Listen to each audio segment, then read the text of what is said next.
Now we will take AS19, Accounting Standard 19 on leases.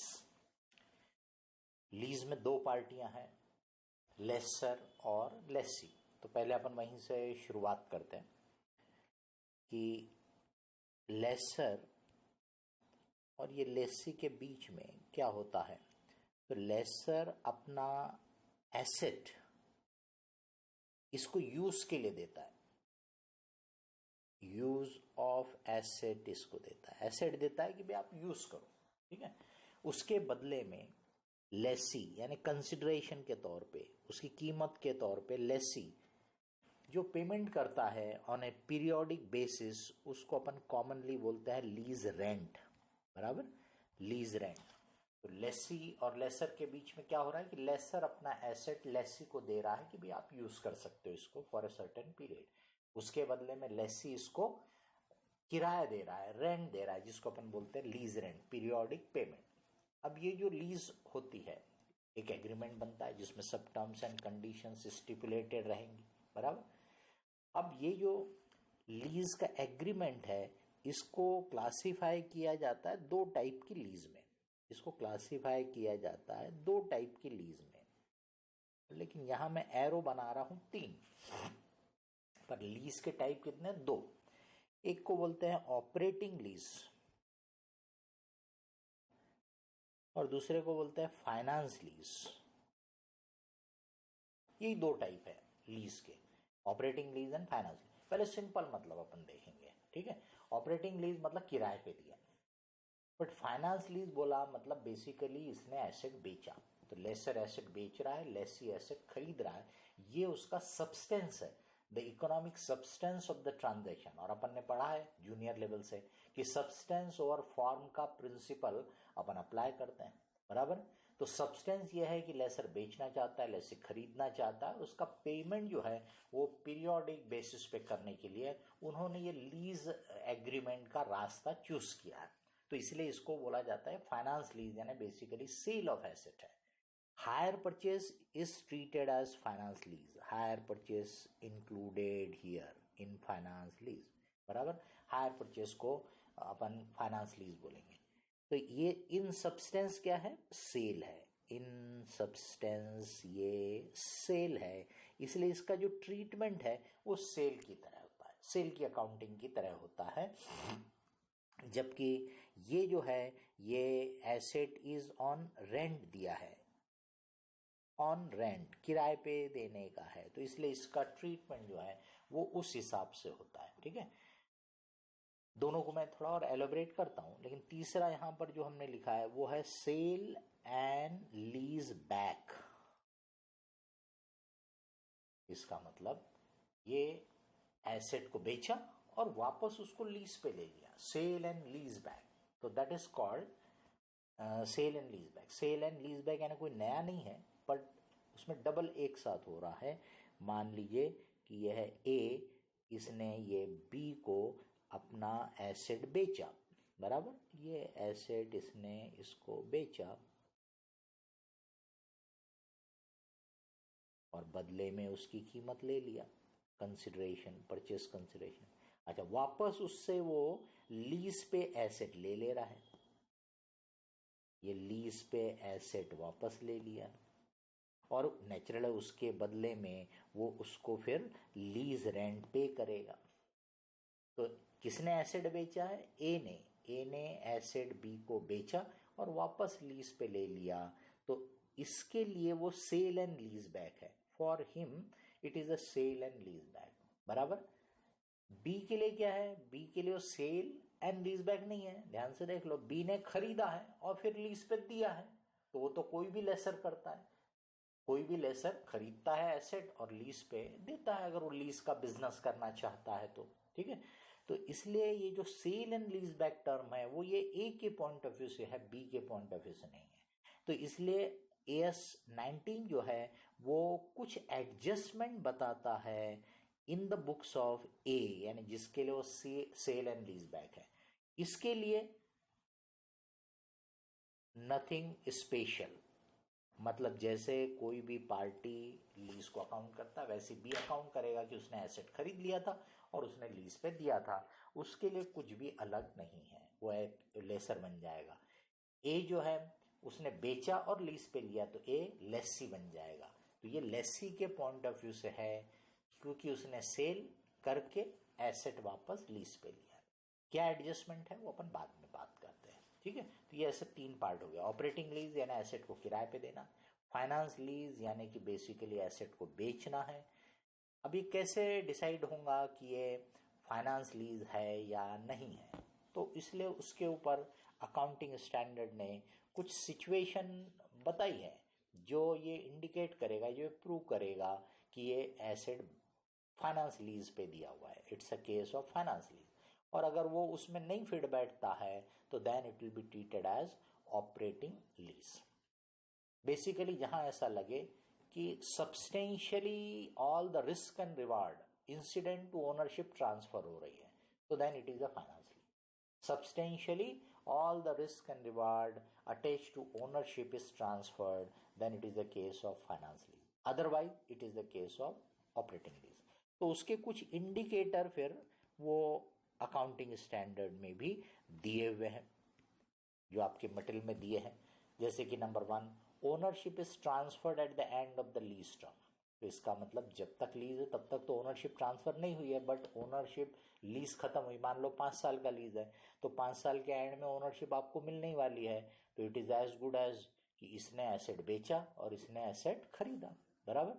तो ये एक इंडिकेटर है कि it is a finance lease. Bargain purchase option मतलब ऑटोमेटिक ट्रांसफर नहीं होगी ओनरशिप, तो ए ने बी को लीज पे दिया बट ऑटोमेटिक ओनरशिप ट्रांसफर नहीं हो रही है, पर उसमें एक क्लॉज दिया है लीज में कि भाई जब ये एग्रीमेंट खत्म होगा तब अगर लेसी चाहे तो भाई इस प्राइस में ये एसेट उसको मिल जाएगा।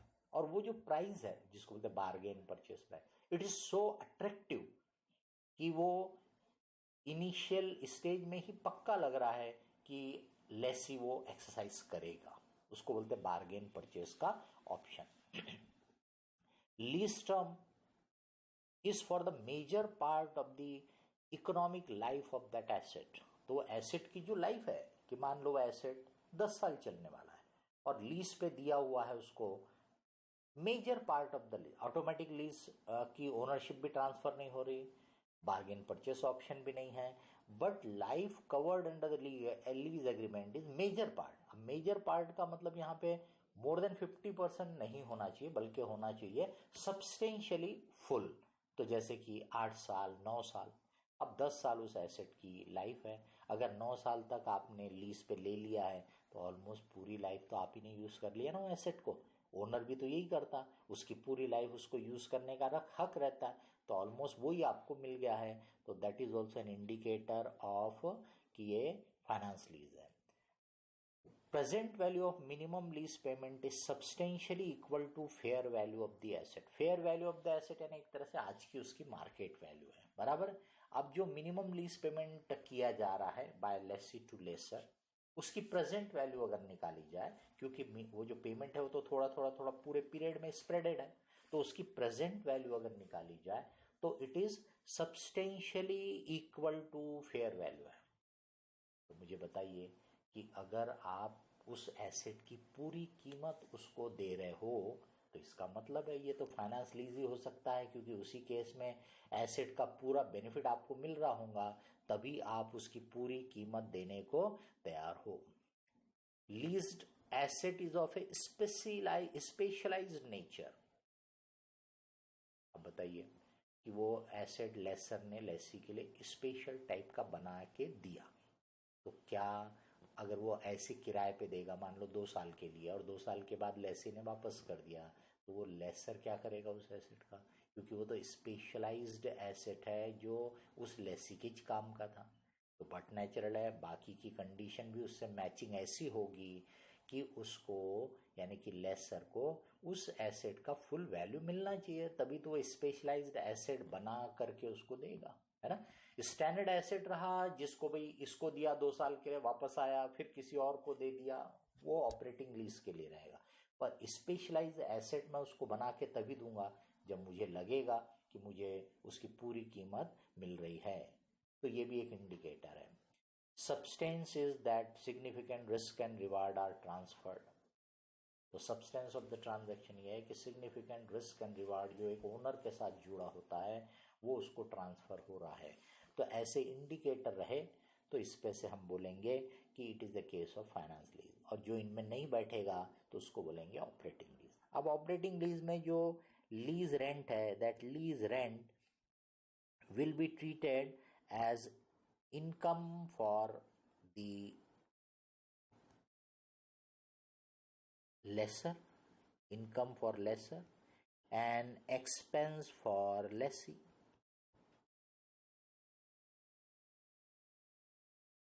और जनरली इसको स्ट्रेट लाइन मेथड से यानी इक्वली डिवाइड कर दो over the lease term, unless कि जो पैटर्न ऑफ इकोनॉमिक बेनिफिट है वो कुछ अलग इंडिकेट करता है तो कुछ अलग बेसिस हो सकती है।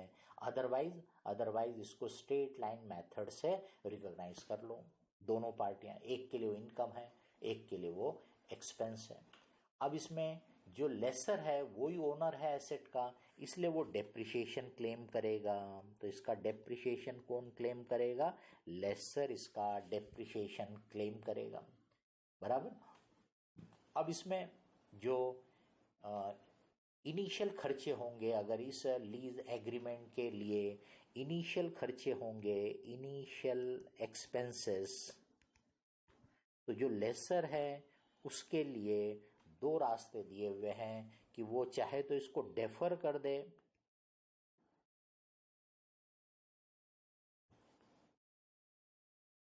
वो चाहे तो इसको डेफर करे और P&L में चार्ज करे।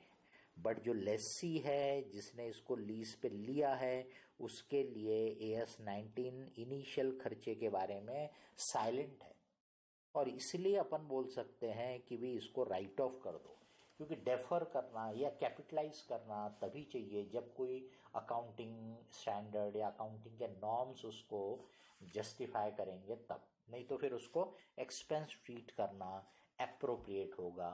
ये हो गई ऑपरेटिंग लीज की बात। लेसर के लिए जिसने एसेट लीज पे दिया उसके लिए उसका जो लीज रेंट है वो किराया इनकम है, लेसी के लिए वो खर्चा है। दोनों स्ट्रेट लाइन मेथड से ना इक्वली इस पूरे पीरियड में स्प्रेड करेंगे, बट अगर पैटर्न ऑफ इकोनॉमिक बेनिफिट कुछ अलग इंडिकेट करता होगा तो अलग भी हो सकता है। डेप्रिसिएशन लेसर क्लेम करेगा, इनिशियल खर्चे लेसर या तो उसको डेफर कर सकता है और लीज इनकम के प्रपोर्शन में पूरे पीरियड में ले सकता है, या P&L में इमीडिएटली चार्ज भी कर सकता है। लेसी के बारे में यह साइलेंट है, इसलिए बेटर है कि उसको P&L में चार्ज किया जाए। अब जो फाइनेंस लीज होती है, फाइनेंस लीज के केस में लेसर और लेसी, तो फाइनेंस लीज के केस में लेसर जो है वो इसको बेच दिया ऐसा ट्रीट करेगा, एसेट इज सोल्ड, बराबर। और पूरा जो अमाउंट रहेगा वो उसके लिए क्या दिखेगा? Lease receivable. वो लीज रिसीवेबल को वो ओवर द पीरियड रिकवर कर रहा है विथ इंटरेस्ट। तो इसका मतलब उसके लिए जो लीज रेंट है उसमें एक हिस्सा रिसीवेबल रहेगा, लीज का अमाउंट या प्रिंसिपल अमाउंट बोलो या लोन बोलो, वो रिकवर हो रहा है, और दूसरा हिस्सा उसमें क्या रहेगा? इंटरेस्ट। पार्टली उसमें उसके लिए क्या रहने वाला है? इंटरेस्ट। जब लीज एग्रीमेंट हुआ उसी ईयर में उसका जो भी प्रॉफिट लॉस होगा वो अकाउंट हो जाएगा। वैल्यूएशन कैसा करेंगे वो अपन उसको बाद में सेपरेटली देखते हैं। ये क्या करेगा? ये उसको एसेट को परचेस कर लिया ऐसा अकाउंट करेगा, परचेस कर लिया। अगेन कौन सी वैल्यू पे? तो सिंपल बोल सकते हैं कैश प्राइस पे, आज की वैल्यू पे, ठीक है। उसकी बारीकी अपन और बाद में देख लेंगे, पर उसके ऊपर जो पेमेंट करेगा वो तो पार्ट पार्ट में पेमेंट कर रहा है। तो इसके लिए भी जो लीज रेंट रहेगा उसमें का कुछ पार्ट जो है वो लायबिलिटी का रिडक्शन है, यानी वो पेबल का रिपेमेंट है, और कुछ पार्ट जो है वो इंटरेस्ट का खर्चा है। अब क्योंकि एसेट इसने ले लिया है ऐसा दिख रहा है तो डेप्रिसिएशन जो रहेगा वो ये चार्ज करेगा, ये डेप्रिसिएशन चार्ज नहीं करेगा। लेसर अब डेप्रिसिएशन चार्ज नहीं करेगा। भले ही लीगल ओनरशिप अभी ट्रांसफर नहीं हुई है, but substance of the transaction ये है कि लेसी ने वो एसेट खरीद लिया, इसलिए डेप्रिसिएशन जो रहेगा वो लेसी चार्ज करेगा। ठीक है। अब इसमें जो वैल्यूएशन का है फाइनेंस लीज के केस में, ऑपरेटिंग लीज में कोई इशू नहीं है, वो लीज रेंटल का ही ये करना है, बट फाइनेंस लीज के केस में, फाइनेंस लीज के केस में सबसे एक इम्पॉर्टेंट टर्म होता है कि मिनिमम लीज पेमेंट, ये वर्ड यूज होता है मिनिमम लीज पेमेंट, कि मिनिमम लीज पेमेंट में क्या कवर होता है। तो यहाँ पे लेसर के पॉइंट ऑफ व्यू से और लेसी के पॉइंट ऑफ व्यू से थोड़ा फर्क हो सकता है, इसलिए हम दोनों को अलग अलग मार्क कर रहे हैं। जो लीज रेंटल बोल सकते हैं अपन, जो पीरियोडिकली पे किया जाएगा, लीज रेंटल जो पीरियोडिकली पे किया जाएगा, वो लेसर के लिए तो मिनिमम लीज पेमेंट का पार्ट है और लेसी के लिए भी मिनिमम लीज पेमेंट का पार्ट है, दोनों के लिए। बट जो रेसिडुअल वैल्यू होती है, रेसिडुअल वैल्यू यानी जब लीज टर्म खत्म होगा तो तब उस एसेट की वैल्यू क्या रहेंगी, that is the residual value. तो रेसिडुअल वैल्यू जो है, रेसिडुअल वैल्यू, अब इसमें guaranteed residual value guaranteed by lessee और ऑन हिज बिहाल्फ, या उसके बिहाल्फ में किसी और ने गारंटी दी हुई है, लेसी और बाय ऑन हिज बिहाल्फ, उसके बिहाल्फ में। तो ये लेसर के लिए भी लीज रेंट का मिनिमम लीज पेमेंट का हिस्सा है, लेसी के लिए भी है। बट अगर ये गारंटीड बाय थर्ड पार्टी है, कोई और इंडिपेंडेंट पार्टी ने गारंटी दी है, तो लेसर के पॉइंट ऑफ व्यू से तो मिनिमम लीज पेमेंट का हिस्सा है, बट लेसी के लिए वो मिनिमम लीज पेमेंट का हिस्सा नहीं है। इसका मतलब क्या हो गया, मिनिमम लीज पेमेंट दोनों के लिए अलग अलग हो सकता है अगर third party guaranteed residual value होगी तो। ठीक है। अब इसको आपने टोटल कर लिया तो ये मिनिमम लीज पेमेंट हो गया, ये तीनों का टोटल बराबर, ये मिनिमम लीज पेमेंट हो गया। अब इसके बाद एक और इसमें ऐड हो जाता है अनगारंटीड रेसिडुअल वैल्यू। क्या होता है, अनगारंटीड रेसिडुअल वैल्यू, यानी जिसकी गारंटी किसी ने नहीं दिया। तो अगर आपको टोटल रेसिडुअल वैल्यू दिया है कि भी लेसर एस्टिमेट करता है कि रेसिडुअल वैल्यू 1,00,000 रुपए है, जबकि लेसी ने गारंटी दिया है कि मैं 60,000 में खरीदूंगा, तो इसका मतलब 1,00,000 टोटल रेसिडुअल वैल्यू है, इसमें से 60,000 गारंटीड बाय लेसी है और 40,000 जो है उसको बोलेंगे अनगारंटीड रेसिडुअल वैल्यू। ठीक है। अब कभी कभी प्रॉब्लम में ये क्या करते हैं, लेसर ने अंदाज लगाया कि 40,000 रेसिडुअल वैल्यू है और लेसी गारंटी दे रहा है 60,000 की। अभी क्या मतलब है ऐसा डाटा देने का, वो कंफ्यूज कर सकता है किसी को। भाई जब सामने वाला गारंटी दे रहा कि मैं 60,000 में लेने को तैयार हूं, तो आप काय को बोलते कि ये 40,000 वैल्यू का आइटम है ना। तो लेकिन कभी कभी क्वेश्चन में दिया है ऐसा, तो आपने कंफ्यूज नहीं होने का, उस केस में अनगारंटीड रेसिडुअल वैल्यू 0। ठीक है, क्योंकि लेसी ने ऑलरेडी 60,000 गारंटी दिया है, उससे ऊपर मिलेगा ऐसी आपको उम्मीद नहीं है, तो अनगारंटीड रेसिडुअल वैल्यू 0 भी रह सकती है। अब ये जो टर्म है अनगारंटीड रेसिडुअल वैल्यू, ये इसके लिए अप्लीकेबल नहीं है, वो इसके लिए है, लेसर के लिए, और इसको ऐड कर लिया तो इसको उन्होंने नाम दिया है gross investment in the lease. Gross investment in the lease ये टर्म इसके लिए है, किसके लिए, लेसर के लिए, लेसी के लिए टर्म नहीं है। अब ये जो ग्रॉस इन्वेस्टमेंट है, इसमें से प्रेजेंट वैल्यू इसकी जो है, प्रेजेंट वैल्यू, अब कौन से इससे present value, present value at implicit rate. ये इम्प्लिसिट रेट कैसे निकलेगा मैं बाद में बात करता हूं, बताता हूं।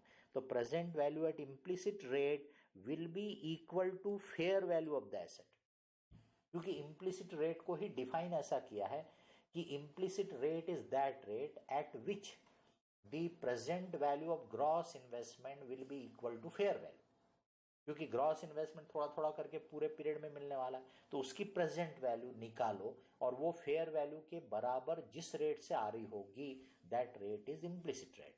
तो इसका मतलब है ये जो फिगर बोला है ये फेयर वैल्यू के बराबर हो जाएगा, और इसको माइनस कर दिया तो जो बचेगा उसको बोलते हैं unearned finance income. Unearned finance income, क्योंकि वो पूरे पीरियड की फाइनेंस इनकम वो धीरे धीरे अर्न होंगी, जैसे जैसे पीरियड पास होगा वैसे वैसे। तो इम्प्लिसिट रेट क्या है, आप बोल सकते हैं IRR है। IRR ये आपने फाइनेंशियल मैनेजमेंट में पढ़ा हुआ है। तो IRR काय का IRR है, तो वो जो ग्रॉस इन्वेस्टमेंट है, ग्रॉस इन्वेस्टमेंट क्या है, मिनिमम लीज पेमेंट और अनगारंटीड रेसिडुअल वैल्यू, उसको डिस्काउंट करो, ट्रायल एंड एरर से करो और उसको फेयर वैल्यू के बराबर ला लो। फेयर वैल्यू ने fair value of the asset, उसके बराबर ला लो, तो वो रेट कहलाएगा implicit rate in the lease. वो इम्प्लिसिट रेट से डिस्काउंट करके फेयर वैल्यू के बराबर। तो अगर आपको ग्रॉस इन्वेस्टमेंट के फिगर दिया है और आपको फेयर वैल्यू दिया है, तो इम्प्लिसिट रेट निकालने के लिए बोल सकता है, यानी कि IRR निकालने के लिए बोल सकता है। अगर आपको ग्रॉस इन्वेस्टमेंट दिए हैं और इम्प्लिसिट रेट दिया है, तो आप डिस्काउंट करके फेयर वैल्यू उसकी निकाल सकते हो, आप डिस्काउंट करके उसकी फेयर वैल्यू निकाल सकते हो।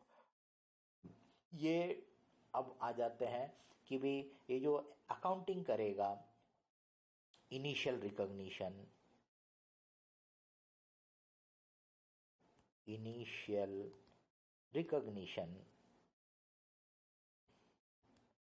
तो हमने बोला कि लेसर जो है वो उसको एसेट को बेच दिया ऐसा बोलेगा, बराबर। अब वो काहे पे करेगा, तो net investment in the lease. Net investment in the lease यानी क्या है, बेसिकली फेयर वैल्यू के बराबर है, यानी अपन बोलेंगे एट फेयर वैल्यू वो अकाउंट करेगा। कौन, लेसर। यानी फेयर वैल्यू पे क्या एंट्री पास करेगा, तो लीज रिसीवेबल डेबिट या party debit and asset account credit, asset sold account credit, या किसी से एसेट लेके लीज पे दे रहा होगा तो पार्टी को जितना पेमेंट करेगा वो रहेगा वो। अब इसके लिए क्या है, तो इसके लिए उन्होंने बोला एट लोअर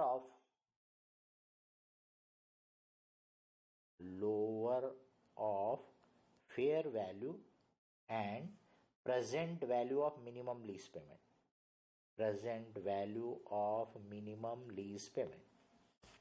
तो इसके लिए मिनिमम लीज पेमेंट का डेफिनेशन थोड़ा सा अलग देखा आपने, उसकी प्रेजेंट वैल्यू। अब प्रेजेंट वैल्यू कौन से रेट से निकालना, तो उन्होंने बोला कि implicit rate if known. Implicit rate किसका है, लेसर का है। तो लेसर का इम्प्लिसिट रेट अगर लेसी को मालूम है तो वो रेट से वो प्रेजेंट वैल्यू निकाले, और अगर नहीं मालूम है तो इंक्रीमेंटल बोरोइंग रेट लेसी के लिए। इंक्रीमेंटल बोरोइंग रेट इसका मतलब लेसी एसेट ले रहा है ना उधारी में और थोड़ा थोड़ा पैसा दे रहा है, तो इस एसेट के लिए अगर लेसी डिसाइड करता कि भी मैं पैसे लोन पे ले लेता हूं और एसेट खरीद लेता हूं, तो उस पे जो इंटरेस्ट रेट लगता उसको बोलेंगे लेसी का इंक्रीमेंटल बोरोइंग का रेट, लेसी का इंक्रीमेंटल बोरोइंग का रेट। ठीक है, वो रेट पे वो प्रेजेंट वैल्यू निकाले और विच एवर इज लोअर उस पे अकाउंट करे। इसका मतलब लेसर की वैल्यू और लेसी की वैल्यू अलग अलग भी हो सकती है। किस वजह से अलग हो सकती है, एक तो वो third party guaranteed residual value की वजह से, और दूसरा अनगारंटीड रेसिडुअल की वैल्यू की वजह से। अगर ये दोनों नहीं होंगी और इम्प्लिसिट रेट अगर लेसर का लेसी को मालूम है तो दोनों की वैल्यू बराबर आ जाएगी, तो एक सरी की रहेगी। अब इन्होंने इनिशियल खर्चे के बारे में तो बेसिकली मैंने बता दिया। फाइनेंस लीज, अपन ऑपरेटिंग लीज में बात किया था ना, फाइनेंस लीज में इनिशियल खर्चे जो रहेंगे लीज के, इनिशियल एक्सपेंसेस जो इनकर किए होंगे, तो वो लेसर के लिए P&L में चार्ज कर सकता है और डेफर कर सकता है लीज की जो इनकम रहेंगी उसके प्रोपोर्शन में लीज टर्म पे, ओवर लीज टर्म। लेकिन अगर वो मैन्युफैक्चरर डीलर होगा, मैन्युफैक्चरर डीलर अगर होगा, मैन्युफैक्चरर खुद या डीलर है उस एसेट का, तब उसको इनिशियल खर्चे को प्रॉफिट लॉस में ही चार्ज करना है, तब वो उसको कैरी फॉरवर्ड नहीं कर सकता, डेफर नहीं कर सकता। तो जैसे कोई एसेट आप लीज पे दे रहे हो और वो एसेट आप बाहर से खरीदते हो और दे रहे हो, तो आप इनिशियल खर्चे को डेफर कर सकते हो। लेकिन अगर आप ही वो एसेट बनाते हो या आप उसके डीलर हो, आप उसके डीलर हो और लीज पे भी दे रहे हो, तब आपको उसका इनिशियल खर्चा प्रॉफिट लॉस में इमीडिएटली चार्ज करना है, क्योंकि उस केस में आपके पास ऑलरेडी वो एसेट के बेचने का प्रॉफिट होगा, इसीलिए उन्होंने डेफर करने का रास्ता नहीं दिया, वो खर्चे आप ट्रीट करो। इसमें एक और दिया कि भी ये मैन्युफैक्चरर, डीलर, लेसर जो है ये कई बार अट्रैक्ट करने के लिए अगर जो आर्टिफिशियली लो रेट आप चार्ज कर रहे हैं, यानी लेसर जो है अगर वो आर्टिफिशियली लो रेट चार्ज कर रहा है ऐसा दिखा रहा, वो करते क्या है कि उन्होंने इंटरेस्ट का रेट कम बता दिया but fair value of the asset बढ़ा दिया, तो एसेट की वैल्यू बढ़ा दी, रेंट इंटरेस्ट का रेट कम दिखाया ताकि पार्टी को अट्रैक्टिव लगे। तो ऐसे केसेस में AS19 बोलता है कि ऐसा नहीं चलेगा, आप उसको कमर्शियल रेट से, जो नॉर्मल कमर्शियल रेट होगा उसके ऊपर कैलकुलेट करो, वो फेयर वैल्यू अकाउंट करो, आपने जो कोट की होगी वो फेयर वैल्यू नहीं चलेगी, कमर्शियल रेट पे ही उसको लेना पड़ेगा। ये रिक्वायरमेंट है। इनिशियल खर्चे जो है लेसी के लिए उन्होंने बोला कैपिटलाइज करो, कैपिटलाइज करने की बात हुई इनिशियल खर्चे को। अब ये थोड़ा सा जो AS16 है उससे कॉन्ट्राडिक्ट करता है, क्योंकि lease over a long period रहता है, तो ये जो इनिशियल खर्चा है अगर AS16 आप देखो तो AS16 बोलता है जो इनिशियल खर्चे ऑफ बोरोइंग रहते हैं उसको आप अमोर्टाइज करो। इसका मतलब वो एसेट के रेडी होने तक के पीरियड का जितना आएगा प्रोपोर्शन वो कैपिटलाइज होगा, पर आगे के पीरियड का नहीं। यहाँ पे ये पूरा इनिशियल खर्चे को कैपिटलाइज करने की बात बोल रहा है, तो थोड़ा सा वो कॉन्ट्रडिक्शन है। ये हो गए आपके लेसर और लेसी की बात ऑपरेटिंग लीज और फाइनेंस लीज के बारे में। अब अपन देखते हैं सेल एंड लीज बैक में क्या होगा। सेल एंड लीज बैक में जैसा मैंने बोला वो आपको सिर्फ किसके एंगल से देखने का है, फ्रॉम द एंगल ऑफ जिसने एसेट बेच के लीज पे लिया, यानी वो लेसी है उसके एंगल से।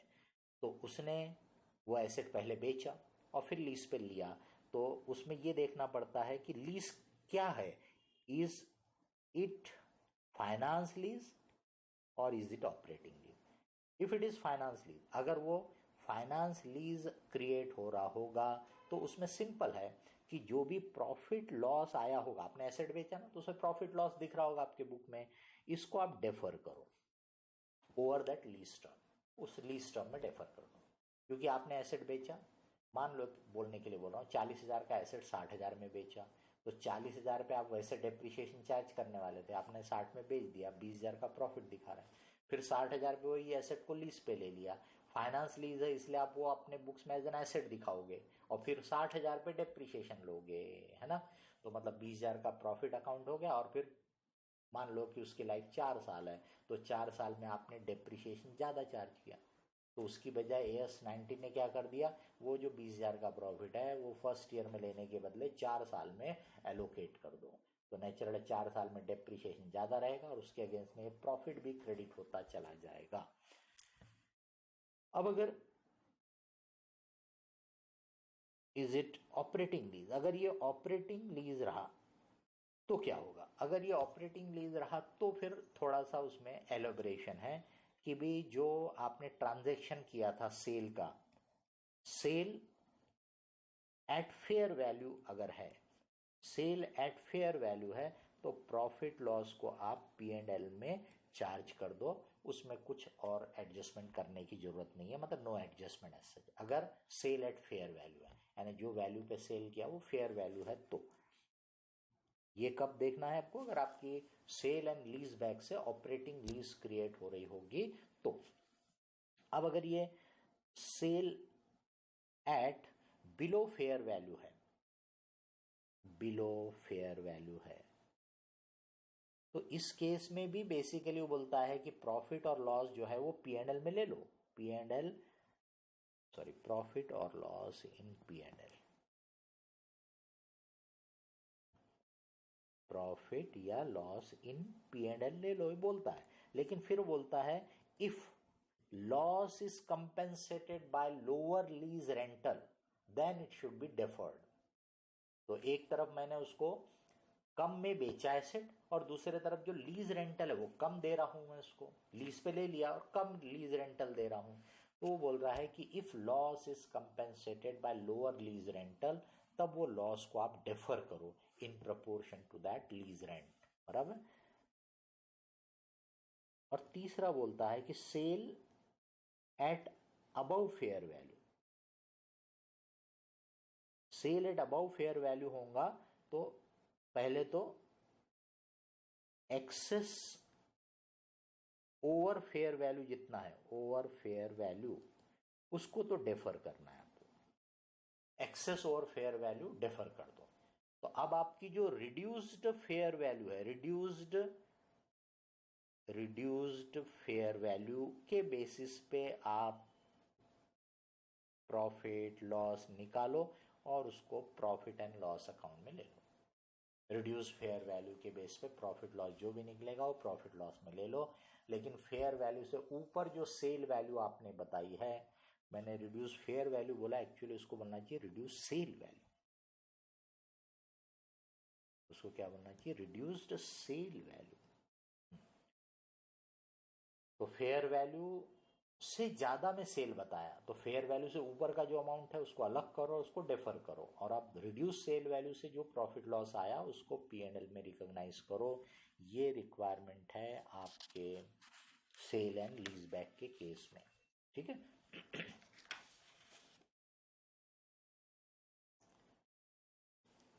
Accounting standard 20 earning per share, जिसको अपन शॉर्ट में EPS भी बोलते हैं, बराबर। अब ये EPS अर्निंग पर शेयर यानी शेयर होल्डर का profit divided by number of share, है ना। शेयर होल्डर का प्रॉफिट यानी पूरे खर्चे लेने के बाद। अब शेयर होल्डर यानी कौन सा शेयर होल्डर? तो बेसिकली अपने को मालूम है कि preference share holders are entitled for a fix dividend, उसके बाद तो उनका कोई क्लेम बनता नहीं है। इक्विटी शेयर होल्डर के लिए जो भी प्रॉफिट बचा वो पूरा बिलोंग करता है, इसलिए जो EPS है बेसिकली इक्विटी शेयर के पॉइंट ऑफ व्यू से है। तो इसका मतलब इक्विटी शेयर होल्डर का प्रॉफिट, और इक्विटी शेयर होल्डर का प्रॉफिट बोला तो कौन सा प्रॉफिट रहेगा? प्रेफरेंस डिविडेंड के बाद। तो मतलब profit after tax minus preference dividend, उसको बोलेंगे वो प्रॉफिट इक्विटी शेयर होल्डर का है, divided by number of shares, ठीक है। तो वो जो निकाला उसको बोलते हैं बेसिक EPS। तो बेसिक EPS का बेसिस पे निकला कि जो प्रेजेंट में हमारे शेयर है, तो जो हमारा जो पीरियड है, ईयर है, जिसका हम ये डाटा कैलकुलेट कर रहे हैं, फाइनेंशियल रिपोर्ट बना रहे हैं, उस पीरियड में जो हमारे नंबर ऑफ शेयर हैं उनके बेसिस पे EPS निकला, तो that is called basic EPS। तो ये जो बेसिक EPS है is equal to profit after tax minus preference dividend, और अगर उसमें by chance dividend distribution tax दिया होगा तो वो भी ले लो आप, डिविडेंड डिस्ट्रीब्यूशन टैक्स। अभी डिविडेंड डिस्ट्रीब्यूशन टैक्स पे बीच में किसी बच्चे ने पूछा भी था कि भाई कहीं पे एक जगह मॉड्यूल में इलस्ट्रेशन में उन्होंने डिविडेंड डिस्ट्रीब्यूशन टैक्स अपने मन से लिया, एक जगह नहीं लिया, तो हमने क्या करने का। ये मैंने पढ़ाते समय बोला था, बेसिकली हम लोग अकाउंट्स कर रहे हैं, इनकम टैक्स का पेपर नहीं पढ़ रहे हैं, तो इसलिए अकाउंट्स में अगर वो टैक्स के मामले में जो चीज़ देता है तो अपन ने कंसिडर करना चाहिए, नहीं देता तो we can ignore it. Dividend distribution tax पहले था, अब 2020-21 जो फाइनेंशियल ईयर उसमें नहीं रहेगा। लेकिन आपको क्वेश्चन में अब ये देखते बैठेंगे तो हमको इनकम टैक्स का पेपर तो सॉल्व नहीं कर रहा है, तो हमारे लिए मैं तो हमेशा बोलता हूँ कि भाई अकाउंट्स के पेपर में टैक्स का वो कोई भी इशू जो लिखा है कंसिडर करो, नहीं लिखा है तो इग्नोर कर दो। तो आपको डिविडेंड डिस्ट्रीब्यूशन टैक्स दिया होगा तो ले लो, नहीं तो इग्नोर कर सकते हो। At the most you can mention the note कि in absence of the information we have not taken dividend distribution tax, ठीक है। Divided by weighted average number of share बोले जाएंगे, उसको क्या बोलेंगे? Weighted average number of share. क्यों weighted average number of share ले रहे हैं वो अपन बाद में बात करते हैं, ठीक है। वेटेड एवरेज नंबर लेने की जरूरत क्या पड़ती है अपन बाद में बात करते हैं। तो weighted average number of share लो, डिवाइड करो, ये आ गया basic EPS earning per share. अब यहाँ बोलने के लिए पॉजिटिव बोलते हैं but it can come negative also, loss per share. तो लॉस पर शेयर है तो भी रिपोर्ट करना है, प्रॉफिट पर शेयर है तो भी रिपोर्ट करना है। अब इसमें जो प्रेफरेंस डिविडेंड है, क्यूमुलेटिव प्रेफरेंस शेयर होंगे तो डिक्लेयर किया तो भी लेना है, डिक्लेयर नहीं किया तो भी लेना है। तो डिक्लेयर नहीं किया, मान लो प्रॉफिटेबिलिटी कम थी तो नहीं लिया है, इसका मतलब क्यूमुलेटिव है, एक्यूमुलेट होगा बाद में देना पड़ेगा। तो EPS के लिए जिस साल का क्यूमुलेटिव डिविडेंड उसी साल ले लेना है, उसको नेक्स्ट ईयर या आगे के पीरियड में नहीं लेना है। तो ऑब्वियसली जब वो पेड होगा अरियर्स उस समय वो काउंट नहीं होगा, बट अभी काउंट हो जाएगा ईपीएस के लिए। पर अगर वो नॉन क्यूमुलेटिव होगा तो अपने को पता है कि वो तो लैप्स हो जाता है, इसलिए अगर वो डिक्लेयर होगा तो लेना है, नहीं तो वो नहीं लेना है। तो क्यूमुलेटिव में डिक्लेयर हुआ नहीं हुआ दोनों केस में लेना है, नॉन क्यूमुलेटिव प्रेफरेंस शेयर में डिक्लेयर हुआ तो लेना है, नहीं तो नहीं लेना है। अभी जो वेटेड एवरेज अपन निकालते हैं, ये वेटेड एवरेज की जरूरत क्यों पड़ती है? तो अगर मान लीजिए एक सिंपल केस लो कि इस ईयर के बिगिनिंग से एंड तक हमारे नंबर ऑफ इक्विटी शेयर एक सरी के हैं, सभी इक्विटी शेयर एक ही फेस वैल्यू के हैं, सभी इक्विटी शेयर हमारे फुल्ली पेड है, तो फिर कुछ वेटेड एवरेज निकालने की जरूरत नहीं, वो जो नंबर ऑफ शेयर है वही आपके यहाँ पे आ जाएगा। लेकिन जब मैंने तीन चीजें बोला कि डिफरेंट पेड अप वैल्यू है, तो हमको उनको एक पेड अप वैल्यू पे लाना पड़ेगा, यानी कि वेटेड एवरेज निकालना पड़ेगा। तो हमारे पास ₹100 वाले फुल्ली पेड शेयर भी है, ₹100 वाले 60 पेड शेयर भी है, तो बट नेचुरल अब इनको तो हमको एक लेवल में लाने के लिए ये जो पेड अप अमाउंट है इसके हिसाब से, यानी कि पेड अप वैल्यू के हिसाब से हमको उनको वेटेज देके वेटेड एवरेज नंबर में निकालना पड़ेगा। अब यहाँ पे एक बड़ा इंपॉर्टेंट है कि अर्निंग अल्टीमेटली शेयर होल्डर को डिविडेंड के फॉर्म में बांटी जाएगी। तो यहाँ पे डिविडेंड के लिए क्या कंसिडर हो रहा है, that is very important. Dividend will be the basis for calculating this. एक समझाने के लिए, generally dividend paid up value पे दिया जाता है, बट मान लो कि भाई हमारी इस कंपनी में dividend will be given on the base of face value है, तो हमारे पास ₹180 पेड शेयर है, ₹160 पेड शेयर है, इसको कोई वेटेज देने की जरूरत नहीं पड़ेगी। ये दोनों 100 रुपए के इक्वल शेयर माने जाएंगे, क्योंकि आप डिविडेंड की जो राइट है वो फेस वैल्यू के हिसाब से दे रहे हैं, वो आप पेड अप वैल्यू से दे नहीं रहे, तो दोनों बराबर है, इसलिए उनको एज इट इज क्लब कर लो, वेटेज देने की जरूरत नहीं है। ठीक है, लेकिन ऐसा क्वेश्चन में लिखा तो मानना, क्योंकि जनरल नॉर्म क्या है कि dividend is given on the base of paid up value. तो फिर 80 पेड अप वैल्यू और 60 पेड अप वैल्यू को आप फुल्ली पेड वाले के हिसाब से इक्विवेलेंट में कन्वर्ट करो। ठीक है, सिमिलरली अगर डिफरेंट फेस वैल्यू रही, हमारे पास 100 रुपए फेस वैल्यू वाले शेयर भी है, 50 रुपए फेस वैल्यू वाले शेयर भी है, तो उनको भी हमको वेटेज दे करके इक्विवेलेंट में बराबर में लाना पड़ेगा। और टाइम के हिसाब से कि मान लीजिए हमारा बिगिनिंग ऑफ द ईयर में 5 लाख शेयर थे, फिर ड्यूरिंग द ईयर मान लीजिए कि हमने exactly mid of the year समझ लो हमने 2 लाख शेयर और इशू किए, तो एंड ऑफ द ईयर में हमारे नंबर ऑफ शेयर कितने हो गए? 7 लाख।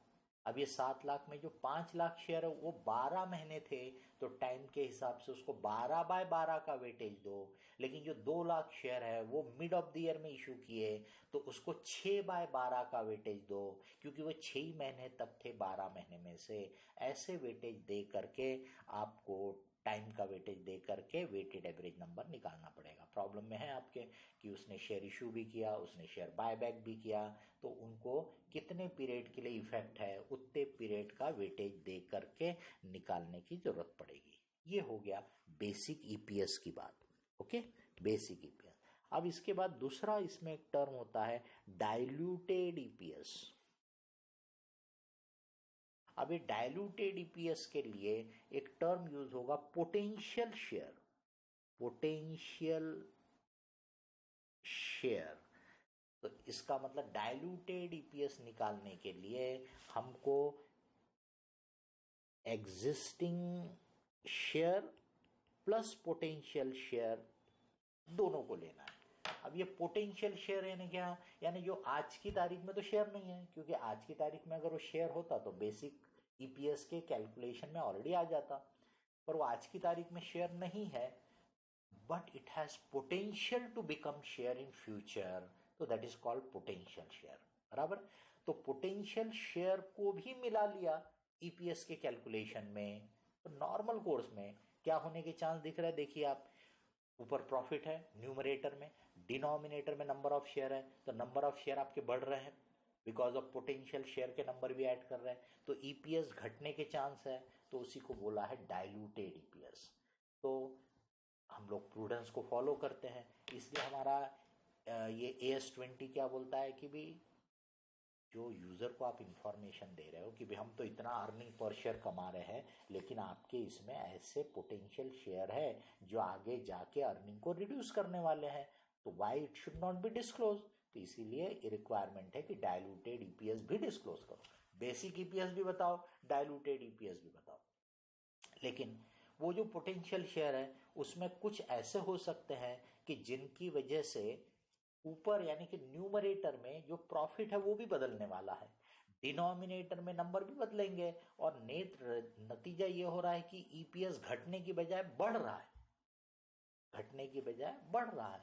तो इसलिए इसको दो इसमें डिवाइड किया गया। ये जो पोटेंशियल शेयर का इफेक्ट है इसको दो इसमें डिवाइड किया गया। डाइल्यूटिव पोटेंशियल शेयर, डाइल्यूटिव यानी जिससे डाइल्यूट हो जाएगा, ईपीएस घट जाएगा, लॉस होगा तो बढ़ जाएगा।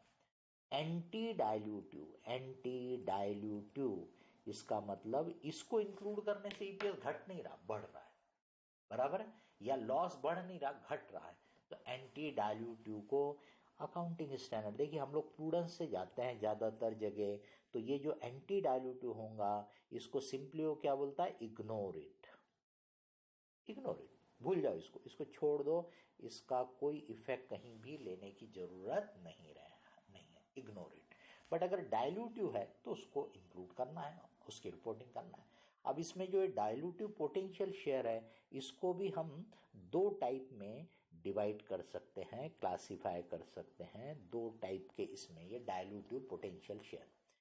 एक ऐसे पोटेंशियल शेयर जिनका कंसिडरेशन यानी पैसा आ चुका है, बिजनेस में लग चुका है, जैसे कि कन्वर्टिबल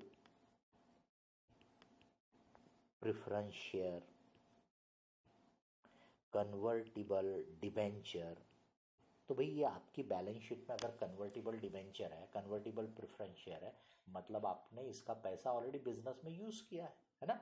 तो इसका मतलब ये जो प्रॉफिट का फिगर है इसमें ये जो कन्वर्टिबल डिबेंचर है उसका इंटरेस्ट आया हुआ है, ये जो प्रेफरेंस शेयर है उसका प्रेफरेंस डिविडेंड आया हुआ है।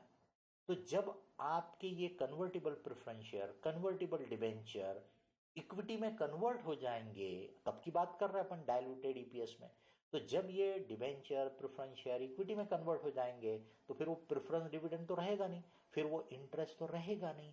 तो इसलिए जब अपन डाइल्यूटेड ईपीएस में प्रेफरेंस शेयर या डिबेंचर जो है इनका इफेक्ट लेंगे जो कन्वर्टिबल है, तो अपन क्या करेंगे, प्रॉफिट में वो प्रेफरेंस डिविडेंड ऐड बैक कर देंगे, वैसी प्रॉफिट में वो जो इंटरेस्ट है वो ऐड बैक कर देंगे। और अब आपको मालूम है कि इंटरेस्ट टैक्स डिडक्टिबल एक्सपेंस है, इसका मतलब मैं पीबीटी में से इंटरेस्ट माइनस करता हूं, बचे हुए प्रॉफिट पे गवर्नमेंट को टैक्स देता हूं। तो अगर मेरा इंटरेस्ट हटेगा तो पीबीटी बढ़ेगा, और पीबीटी बढ़ेगा तो मेरा कुछ हिस्सा टैक्स में चला जाएगा। इसका मतलब अगर मैंने 1 लाख का इंटरेस्ट बचाया, डिवेंचर इंटरेस्ट, तो पूरा 1 लाख इक्विटी वालों के लिए नहीं बचता है, उसमें से मान लो 30% टैक्स रेट है, तो 30% तो गवर्नमेंट को चला जाता है। तो आफ्टर टैक्स इंटरेस्ट कितना हुआ, 70,000। तो आप प्रॉफिट में कितना ऐड बैक करेंगे, 70,000। लेकिन प्रेफरेंस डिविडेंड आपको पता है कि वो ऑलरेडी प्रॉफिट आफ्टर टैक्स में से आप देते हो, इसलिए अगर 1 लाख का प्रेफरेंस डिविडेंड बचा, क्यों बचा, क्योंकि कन्वर्टिबल प्रेफरेंस शेयर इक्विटी में कन्वर्ट हो गया, तो इसलिए बच गया। तो वो पूरा 1 लाख आपके प्रॉफिट को यानी इक्विटी शेयर होल्डर के प्रॉफिट को बढ़ा देगा। और डिनोमिनेटर में नंबर में क्या करोगे, तो वो कन्वर्टिबल प्रेफरेंस शेयर या कन्वर्टिबल डिबेंचर के बदले में कितने इक्विटी शेयर देने वाले हो, जो भी कन्वर्शन का ऑल्टरनेटिव रेट वहां दिया होगा। अगर एक से ज्यादा चॉइस दी हुई है तो उसमें से जो होल्डर के लिए बेस्ट होगा वो वाला पकड़ना पड़ेगा, होल्डर को जिसमें ज्यादा इक्विटी शेयर मिल रहे होंगे वो लेगा, वो तो वो बेस्ट वाला उसमें अपने को पकड़ना पड़ेगा, और वो नंबर ऑफ शेयर डिनोमिनेटर में ले लो। न्यूमरेटर में प्रॉफिट में क्या एडजस्टमेंट किया आपने, प्रॉफिट में interest after tax add back किया या प्रेफरेंस डिविडेंड था वो ऐड बैक किया, डिनोमिनेटर में उसके जो नंबर ऑफ शेयर दे रहा वो ले लिया, उससे जो ईपीएस आएगा वो डाइल्यूटिव ईपीएस या डाइल्यूटेड बेस ईपीएस कहलाएगा, ठीक है, डाइल्यूटेड ईपीएस। अभी दूसरे टाइप के डाइल्यूटिव शेयर में आ जाता है ऑप्शंस। तो ये कन्वर्टिबल प्रेफरेंस शेयर डिबेंचर में कंसिडरेशन मिल गया था, बिजनेस में यूज किया आपने, ठीक है, इसलिए ऑपरेटिंग प्रॉफिट में कोई फर्क नहीं पड़ा। ऑपरेटिंग प्रॉफिट है ना PBIT, profit before interest and tax. इसका मतलब sale minus cost of goods sold minus administrative खर्चे माइनस सेलिंग के खर्चे, उसको अपन बोलते हैं ऑपरेटिंग प्रॉफिट। आप बताइए कि भाई अब वो पैसा तो पूरा लगा ही था ना, अब डिबेंचर का इक्विटी बन गया या प्रेफरेंस शेयर का इक्विटी बन गया, तो उससे सेल पे कोई फर्क पड़ने वाला क्या? उससे कॉस्ट ऑफ गुड्स सोल्ड पे, एडमिनिस्ट्रेटिव खर्चे पे, सेलिंग के खर्चे पे फर्क पड़ने वाला है क्या? Answer no. तो इसलिए उसको क्या बोलते हैं? Operating profit. तो इसलिए अपने को सिर्फ काय में फर्क पड़ रहा था? प्रेफरेंस डिविडेंड और इंटरेस्ट में। उतना एडजस्ट कर लिया कि प्रॉफिट यानी न्यूमरेटर करेक्ट हो गया और डिनोमिनेटर में नंबर ऐड कर दिया। पर ऑप्शंस यानी ये जो सेकंड क्लास है इसमें कंसिडरेशन अभी मिला नहीं है, कंसिडरेशन आगे मिलने वाला है। जब ये पोटेंशियल शेयर जो है, जब ये शेयर बनेगा उस समय कंसिडरेशन मिलेगा। तो भाई जब बिजनेस में पैसा आएगा तो आपकी ऑपरेटिंग परफॉर्मेंस में फर्क पड़ेगा, आपका टर्नओवर बढ़ सकता है, उससे आपका ऑपरेटिंग प्रॉफिट बदल सकता है। अब ये प्रोजेक्शन करने वाला चक्कर हो जाएगा। अब ये चक्कर में नहीं पड़ना है, इसीलिए AS20 ने उसका दूसरा रास्ता निकाला। उसने ये निकाला कि ये जो ऑप्शन जैसे है ये थोड़ा सा टिपिकल हो जाता, बराबर है। तो आपको ये देखना पड़ेगा कि ये ऑप्शन से प्रोसीड्स कितने आ रहे हैं। जनरली ये सस्ते में रहते हैं, अपन ने पढ़ा ना ESOP, employ stock option plan, है ना। तो जनरली ये सस्ते में होते हैं। तो ये जो ऑप्शंस है इसकी प्रोसीड्स टोटल कितनी आएंगी, divided by fair value of the share. उस ईयर के लिए वो फेयर वैल्यू देगा कि इस ईयर की फेयर वैल्यू ऑफ शेयर क्या है, उससे डिवाइड करो। तो ये जो नंबर ऑफ शेयर आ रहे हैं इसको बोलेंगे कि this are the shares for full consideration, मतलब इसकी कीमत मिली और उसके बदले में शेयर दिए। पर आप तो सस्ते में शेयर दे रहे हैं, इसका मतलब एक्चुअल में जो शेयर दे रहे होंगे वो थोड़े ज्यादा होंगे। तो आपके actual number of share under option कितने हैं, मल्टीप्लाइड बाय ऑप्शन प्राइस, वो टोटल प्रोसीड्स हो गया। उस टोटल प्रोसीड्स को डिवाइड कैसे किया? Fair value of the share से, उससे डिवाइड किया जो कि ऑप्शन प्राइस से डेफिनेटली ज्यादा होगा। तो नंबर ऑफ शेयर जो आ गए उसको बोलेंगे शेयर्स फॉर फुल कंसिडरेशन। और वो जो टोटल ऑप्शन के शेयर माइनस ये वाला नंबर माइनस कर दिया तो जो बच गए उसको बोलेंगे शेयर्स फॉर फ्री, फुकट के शेयर, मतलब उसके बदले में कोई कंसिडरेशन नहीं लिया जा रहा। तो मान लीजिए कि भी 1 लाख शेयर का ऑप्शन है और इनको आप यानी जो ऑप्शन प्राइस है वो इनसे 40-40 रुपए ले रहे हैं, इसका मतलब 40 लाख रुपए आपकी प्रोसीड्स हो गए, है ना। अब ये 40 लाख रुपए की प्रोसीड्स को फेयर वैल्यू से डिवाइड करो। अभी फेयर वैल्यू अपन समझने के लिए मान लीजिए मैं राउंड नंबर लूँगा तो थोड़ा अच्छा रहेगा, नहीं तो ये हो जाएगा।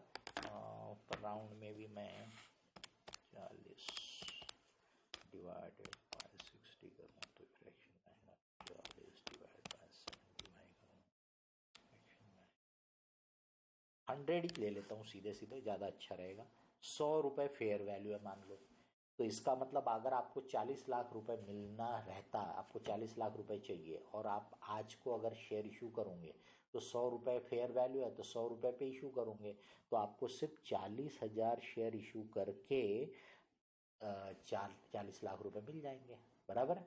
लेकिन यहाँ पे तो आप 1 लाख शेयर दे रहे हैं, तो इसका मतलब 1 लाख के 2 टुकड़े हो गए, 40,000 शेयर जिसकी फुल कीमत मिल रही, इनको आप इग्नोर कर देंगे अपने आगे की वर्किंग में, इग्नोर इट, बराबर है, इनको इग्नोर कर देंगे आप। और ये जो है 60,000 शेयर फॉर नो कंसिडरेशन है, ये नो कंसिडरेशन यानी इसके बदले में कोई कीमत नहीं मिल रही है। ये जो है ऐड इट टू डिनोमिनेटर यानी नंबर ऑफ शेयर में ऐड कर दो, और प्रॉफिट में कोई एडजस्टमेंट करने की जरूरत नहीं पड़ेगी क्योंकि ऑप्शन की वजह से कोई इंटरेस्ट में फर्क नहीं पड़ेगा। ऑपरेटिंग प्रॉफिट में भी अब इसकी वजह से नहीं फर्क पड़ेगा 60,000 की वजह से, क्योंकि 60,000 का कोई पैसा आ ही नहीं रहा। अब आप बोलेंगे 40,000 को क्यों इग्नोर कर दिया? क्योंकि भी 40,000 की वजह से फुल वैल्यू भी आने वाली है, वैल्यू आएगी तो ऑपरेटिंग प्रॉफिट भी बढ़ेगा और डिनोमिनेटर भी बढ़ेगा, तो बेसिकली वो आपके ईपीएस को अफेक्ट नहीं करेगा, ये मान के उसको इग्नोर किया जाता है। 60,000 को आप नंबर ऑफ शेयर में ऐड कर लो बस। ये हो गया डाइल्यूटिव ईपीएस का वर्किंग, ठीक है। अभी इसमें एक चीज़ और बताया था, फिर इधर आता हूँ बेसिक ईपीएस वाले में। और कि डाइल्यूटेड ईपीएस में कैसे चेक करेंगे कि डाइल्यूटिव है कि एंटी डाइल्यूटिव। तो अगर एक ही है पोटेंशियल शेयर तो प्रॉब्लम ही नहीं, मिला लो देख लो। लेकिन अगर एक से ज़्यादा होंगे, मतलब मेरे पास कन्वर्टिबल प्रेफरेंस शेयर भी है, कन्वर्टिबल डिवेंचर भी है और ऑप्शन भी है, तो मुझे फिर उसमें थोड़ा सा कैलकुलेशन कॉम्प्लिकेटेड रहता सीक्वेंसिंग के लिए कि कैसे डिसाइड करूँगा कि पहले किसको इंक्लूड करूँ। तो आपको पूरा इलस्ट्रेशन बना के भी दिया है, पढ़ाया भी है, फिर भी मैं क्विकली रिपीट करता हूँ कि ये जो तीनों समझ लो, ऑप्शन, प्रेफरेंस शेयर और डिवेंचर। ऑप्शन की वजह से प्रॉफिट में तो जीरो चेंज, पर नंबर में कुछ ना कुछ तो नंबर आ रहा है। तो इसका मतलब इसमें जो बोलेंगे कि भी प्रॉफिट पर शेयर जो है, प्रॉफिट पर शेयर जो चेंज हो रहा है वो ज़ीरो आ जाएगा वैसे तो मैथमेटिकली। पर डिवेंचर और प्रेफरेंस शेयर में क्या होगा, प्रॉफिट बदलने वाला है। ठीक है, तो ये इंक्रीमेंटल प्रॉफिट पर शेयर कितना है वो देखना पड़ेगा। तो जैसे प्रेफरेंस शेयर में जितना प्रेफरेंस डिविडेंड था वो प्रॉफिट में बढ़ने वाला है, और नीचे कितने उसके बदले में शेयर देंगे उससे डिवाइड करो, तो ये इंक्रीमेंटल प्रॉफिट पर शेयर हो गया। अगर डिविडेंड टैक्स होगा तो वो भी ऐड कर लेना। डिवेंचर के केस में इंटरेस्ट आफ्टर टैक्स लेने का divided by number of share, कितने बनेंगे डिवेंचर के उससे डिवाइड करना, ये इंक्रीमेंटल प्रॉफिट पर शेयर हो गया। तो इसमें जो सबसे कम है, यानी जिसमें इंक्रीमेंटल प्रॉफिट सबसे कम है, उसको हम बोलेंगे वो सबसे ज्यादा डाइल्यूटिव है, तो वहां से ऐड करना पड़ेगा। तो सबसे पहले आप ये जो बेसिक ईपीएस का प्रॉफिट और ये नंबर्स है इसको लोगे और इस पे से निकलेगा ईपीएस ना, बेसिक ईपीएस बोल दो, बेसिक ईपीएस। अब आप इसमें ऐड करो ये ऑप्शन को, क्योंकि ये सबसे पहले आने वाला, तो इसमें प्रॉफिट में जीरो बट नंबर में कुछ ना कुछ आ जाएगा, तो ये फिगर लो और इस पे से ईपीएस निकालो। अगर ये ईपीएस ऊपर वाले ईपीएस से कम हुआ, हो गई कम क्योंकि प्रॉफिट में तो कुछ बढ़ा ही नहीं है, तो इसको बोलेंगे कि ये डाइल्यूटिव है ना, डाइल्यूटिव है। फिर इसके बाद क्या करो, मान लो कि सेकंड नंबर में जो इंक्रीमेंटल प्रॉफिट पर शेयर था वो मान लो कि भी डिवेंचर का कम था, तो डिवेंचर वाले को ऐड कर लिया, है ना। यहाँ डिवेंचर भी आ सकता, प्रेफरेंस भी आ सकता है, आपको देखना पड़ेगा उसका प्रॉफिट पे कितना इफेक्ट आया, नंबर पे कितना इफेक्ट आया, और ये निकाला और फिर से ईपीएस निकाला। अगर ये पिछले वाले से कम हो गया तो ये डाइल्यूटिव है, अगर बाय चांस ये पिछले वाले से थोड़ा बढ़ गया है तो मतलब ये भी एंटी डाइल्यूटिव है, और इसके बाद वाला ऑटोमेटिकली एंटी डाइल्यूटिव है, इसलिए आप आगे के सबको इग्नोर कर दो, इसको भी इग्नोर कर दो, समझ रहे। लेकिन अगर इसमें डाइल्यूटिव हुआ यानी कि कम हुआ ईपीएस पिछले से, ऊपर वाले से, ठीक है, ये आपका बेसिक ईपीएस था, इस पे से ये, तो सेकंड वाले के समय 1 से कंपेयर करने का, ये 3, तो थर्ड वाले के समय सेकंड से कंपेयर करके देखने का। अब इसमें जिसमें इंक्रीमेंटल प्रॉफिट सबसे ज्यादा था उसको फिर लो, अब ये जो आ गया इस पे से फिर ईपीएस निकालो। अब ये जो चौथा वाला अगर तीसरे वाले से कम है तो ये डाइल्यूटिव कहलाएगा, और बाय चांस ये तीसरे वाले से ज्यादा है तो एंटी डाइल्यूटिव कहलाएगा। ऐसे चेक करके उसको इंक्लूड करना पड़ता है डाइल्यूटिव या एंटी डाइल्यूटिव। अब इसमें एक चीज और है कि भाई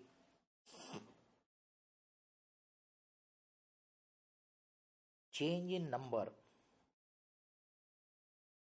बदल देता हूं, change in number without change in proceeds, जैसे कि बोनस शेयर, बराबर, एग्जाम्पल बोनस शेयर है या फिर कंसोलिडेशन है, स्प्लिट ऑफ शेयर है। इसमें क्या होता है, नंबर ऑफ शेयर बदल जाते हैं और पैसा तो वही रहता है बिजनेस में जो लगा हुआ है, बट नंबर बदल जाते हैं। तो होता क्या है कि आपने मान लो इस साल बोनस दिया, पिछले साल तो नहीं था, तो पिछले साल का ईपीएस जब आपने कैलकुलेट किया तो जो डिनोमिनेटर में नंबर ऑफ शेयर थे वो कम थे। इस साल बगैर कुछ किए आपके नंबर ऑफ शेयर बढ़ गए क्योंकि बोनस शेयर दिया आपने। तो उस केस में क्या होगा कि जब कंपेरेटिव ईपीएस दिखता है कि पिछले साल से करंट ईयर का, तो प्रिज्यूमिंग कि आपकी प्रॉफिटेबिलिटी उतनी है, बट फिर भी ईपीएस भड़ से गिरता हुआ दिखेगा डिपेंडिंग अपॉन बोनस शेयर कितने दिया आपने, बराबर। तो पढ़ने वाला तो समझेगा कि ये कंपनी का परफॉर्मेंस बहुत गिर गया है, जबकि करेक्टली स्पीकिंग प्रॉफिटेबिलिटी वैसी है। सिर्फ क्या हुआ है कि बोनस शेयर की वजह से नंबर ऑफ शेयर बढ़ गए, इसलिए ईपीएस पर शेयर घट गया है। इसलिए अकाउंटिंग स्टैंडर्ड देखिए कितना सोच समझ के बनाया जाता है। तो अकाउंटिंग स्टैंडर्ड बोलता है कि बोनस शेयर का effect give effect to all the period presented, give effect to all the period presented। तो आपने 1 साल का पिछला डाटा दिया या 2 साल का दिया, वो सब पे उसका इफेक्ट बताओ। भले ही बोनस इस साल दिया गया होगा, भले ही बोनस शेयर इस साल के मिड में दिया होगा, आखिरी आखिरी में दिया होगा, पर पूरे पीरियड में उसका सेम प्रपोर्शन में इफेक्ट देने का, जिस प्रपोर्शन में बोनस आपने दिया होगा। तो पुराने जो नंबर ऑफ शेयर थे बेसिक ईपीएस के, उसको ये बोनस का जो रेशियो है वो लगा दो और बढ़ा दो, तो उसको रीइंस्टेटेड बोलेंगे। वो रीइंस्टेट किया हुआ जो बेसिक ईपीएस आएगा उसको ही कंपेरेटिव फिगर में दिखाने का। तो पिछले साल का ईपीएस पिछले साल रिपोर्ट हुआ वो अलग बात हो गई, पर करंट ईयर के साथ मैं जब पिछले साल का ईपीएस दिखाता हूं तो वो मैं रीइंस्टेट कर दूंगा by giving the effect of such item, bonus share, share split वगैरह ऐसे आइटम की वजह से।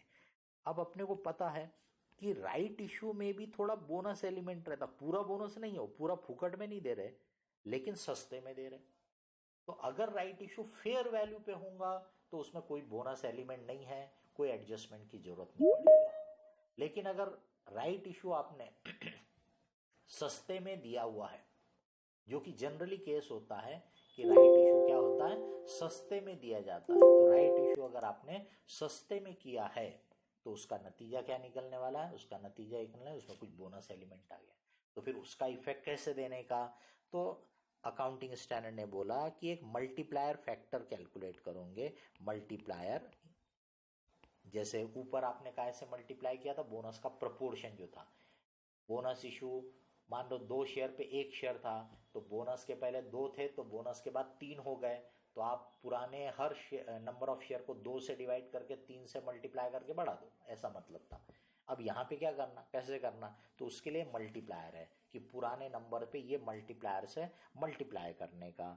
इसके लिए क्या लेना है, प्री राइट, यानी राइट के पहले की fair value, pre right fair value, और divided by post right, post right theoretical, ये अपन थेरी के हिसाब से निकालते, theoretical fair value, post right fair value.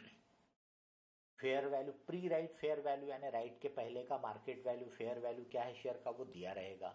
Post right fair value अपन कैसे निकालते हैं कि पुराने number of share multiplied by पुरानी फेयर वैल्यू प्लस राइट में कितने नंबर ऑफ शेयर दे रहे हैं मल्टीप्लाइड बाय राइट प्राइस, ये टोटल हो गया, डिवाइडेड बाय पुराने number of share plus right के शेयर, इससे जो अमाउंट आया that is called theoretical x right fair value या पोस्ट राइट फेयर वैल्यू। इससे डिवाइड कर दोगे आप तो ये जो मल्टीप्लायर आएगा, क्योंकि प्री राइट वैल्यू ज्यादा रहेगी, पोस्ट राइट वैल्यू कम रहेगी, इसलिए मल्टीप्लायर 1 से ज्यादा आएगा। इससे आप राइट के पहले के जितने नंबर ऑफ शेयर है, राइट की डेट के बाद वाले शेयर को एज इट इज लेने का, राइट के पहले के जो नंबर ऑफ शेयर होंगे उनको ये वाले फैक्टर से मल्टीप्लाई कर देने का, तो बोनस का एडजस्टमेंट हो गया, ऐसा रहेगा। ठीक है।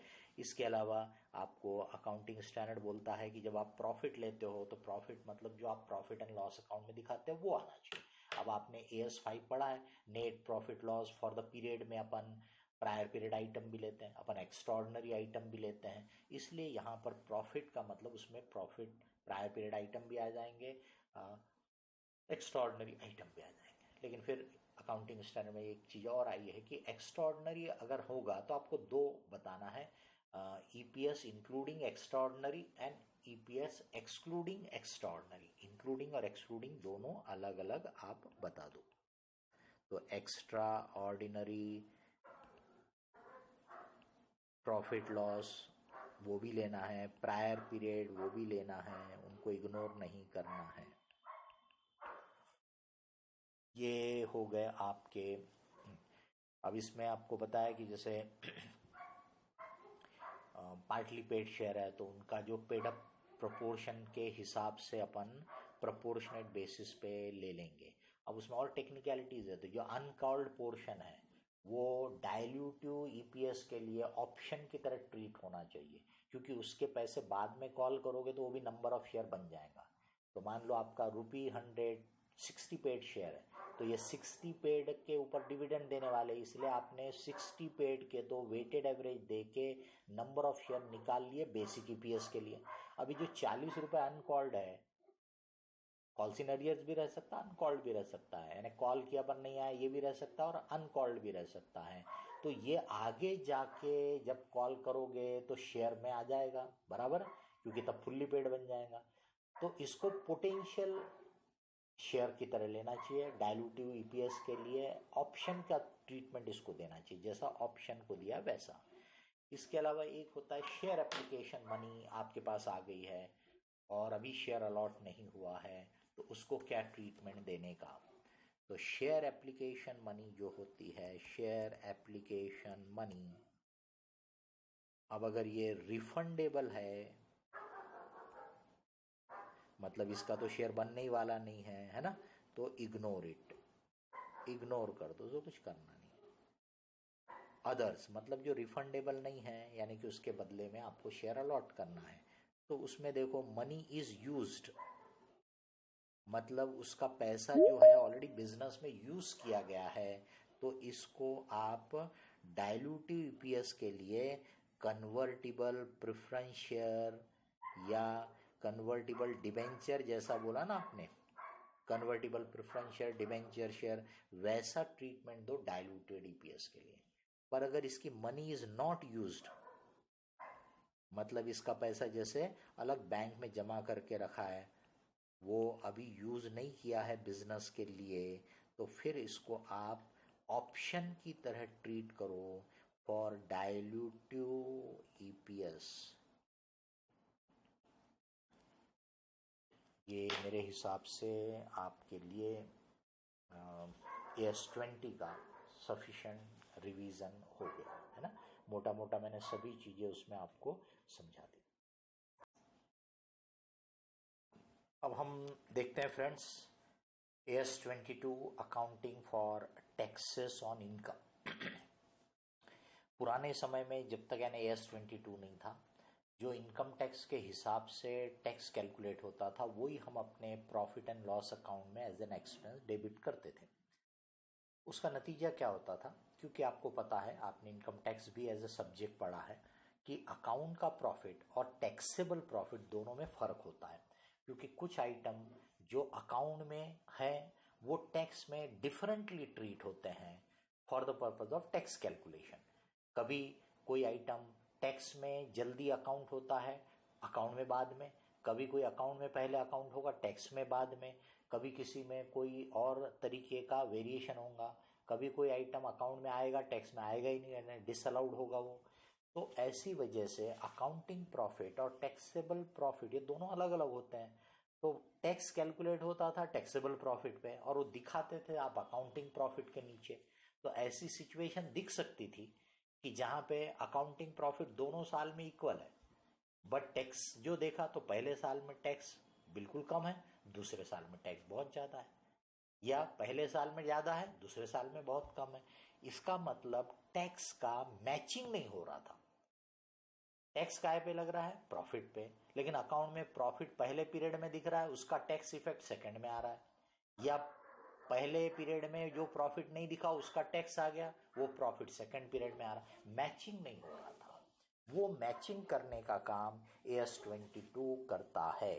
तो यहां से अपन शुरुआत कर सकते हैं कि भाई टैक्स एक्सपेंस यानी क्या। टैक्स एक्सपेंस यानी जो आपको प्रॉफिट एंड लॉस अकाउंट में बताना है, show in profit loss as per AS22, उसको बोलते टैक्स एक्सपेंस, जो आपके प्रॉफिट लॉस में दिखेगा। वो कैसे आने वाला है, तो वो आने वाला है करंट टैक्स। करंट टैक्स यानी क्या, करंट टैक्स यानी on taxable profit as per income tax act. Income tax act के हिसाब से जो टैक्सेबल प्रॉफिट पे टैक्स आता होगा that is current tax. Plus और माइनस, ध्यान दीजिए, प्लस और माइनस यानी डेबिट या क्रेडिट हो सकता है। डेफर्ड टैक्स, डेबिट भी आ सकता है, क्रेडिट भी आ सकता है। करंट टैक्स तो खर्चा है, डेबिट ही रहने वाला। अब डेफर टैक्स का डेबिट आ रहा होगा तो दोनों डेबिट डेबिट ऐड हो जाएंगे, डेफर टैक्स का क्रेडिट आ रहा होगा तो माइनस हो जाएंगे, इसलिए लिखा है प्लस और माइनस। ये डेफर टैक्स क्या है? तो ये है tax effect on timing difference, tax effect of timing difference या ऑन टाइमिंग डिफरेंस बोल सकते हैं आप। टाइमिंग डिफरेंस रिजल्टिंग इनटू, यानी उसका second effect resulting into defer tax asset या डेफर टैक्स लायबिलिटी। अभी टाइमिंग डिफरेंस को अपन बाद में एलोबरेट करते हैं, पर पहले ये समझ लीजिए कि आपको प्रॉफिट लॉस में क्या बताना, करंट टैक्स जो आया वो एज इट इज आएगा P&L में, प्लस अगर डेफर टैक्स का डेबिट आ रहा है तो, माइनस अगर डेफर टैक्स का क्रेडिट आ रहा है तो अपने को यहाँ पे ये AS22 बताता है ये डेफर टैक्स कैसे कैलकुलेट होगा, ये टाइमिंग डिफरेंस क्या है और दूसरा क्या है, तो ये हमको ये AS22 बताता है। करंट टैक्स तो जो भी इनकम टैक्स का प्रोविजन होगा, प्रीवेलिंग होगा, उसके हिसाब से आपको कैलकुलेट करना है, ठीक है। तो अब ये जो डिफरेंस है, काय के बीच में डिफरेंस है ये, तो डिफरेंस बिटवीन अकाउंटिंग प्रॉफिट यानी जो आपके प्रॉफिट लॉस में दिख रहा है, एंड टैक्सेबल प्रॉफिट यानी जो इनकम टैक्स के हिसाब से टैक्स पर्पजेस के लिए काउंट होने वाला है टैक्सेबल प्रॉफिट, उन दोनों के बीच का जो डिफरेंस है उसकी अपन बात कर रहे हैं। तो वो जो डिफरेंस है उसको दो इसमें क्लासिफाई किया गया, एक को बोला गया टाइमिंग डिफरेंस और दूसरे को बोला गया परमानेंट डिफरेंस।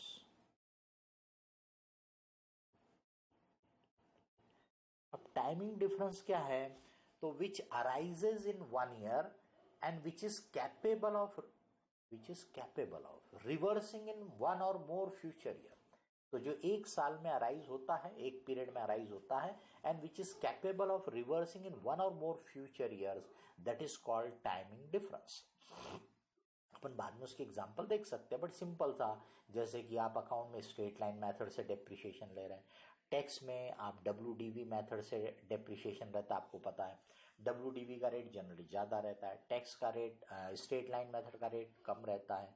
तो अब मान लो 100 रुपए का एसेट है, तो total depreciation over the life of the asset, straight line से भी मुझे 100 लेना है, WDV से भी मुझे 100 लेना है, बराबर।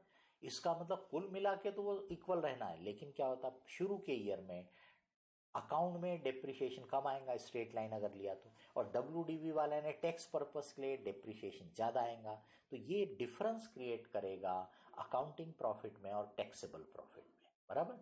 तो वो डिफरेंस को हम बोलते हैं टाइमिंग डिफरेंस, क्योंकि वो इस साल का जो डिफरेंस है, शुरू में अकाउंट में डेप्रिसिएशन कम था, धीरे धीरे क्या होने वाला है WDV का डेप्रिसिएशन रिड्यूस होते जाएगा, तो एक समय के बाद WDV का डेप्रिसिएशन स्ट्रेट लाइन के डेप्रिसिएशन से कम होता चला जाएगा, यानी कि ये जो टाइमिंग डिफरेंस शुरू के कुछ ईयर में क्रिएट हुआ, बाद के कुछ ईयर में रिवर्स होगा।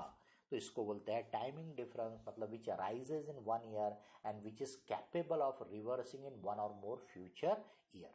अब उसके अगेंस्ट परमानेंट डिफरेंस का मतलब समझ में आ गया कि जो एक साल में डिफरेंस अराइज होता है और जो फ्यूचर में रिवर्स नहीं होगा, which is not capable of reversing in future, यानी which originates but it doesn't reverse in the future, ignore it, इसको कुछ नहीं करना है, परमानेंट डिफरेंस को भूल जाना है। एग्जाम्पल के तौर पे अपन बोल सकते हैं कि जैसे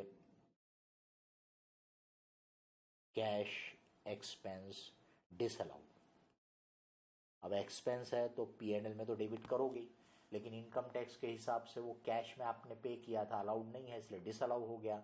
तो आगे जाके अलाउ होने वाला है क्या? वो नहीं। कुछ भी करो, अब आगे अलाउ नहीं होने वाला वो खर्चा। इसका मतलब वो हो गया परमानेंट डिफरेंस। एक साल में उसने डिफरेंस क्रिएट किया, बट आगे जाके वो रिवर्स नहीं होगा। तो परमानेंट डिफरेंस को आप सिंपली इग्नोर कर दो। अभी जो टाइमिंग डिफरेंस है, इनका इफेक्ट लेने का है। ये टाइमिंग डिफरेंस, अब टाइमिंग डिफरेंस में दो सिचुएशन क्रिएट होंगी।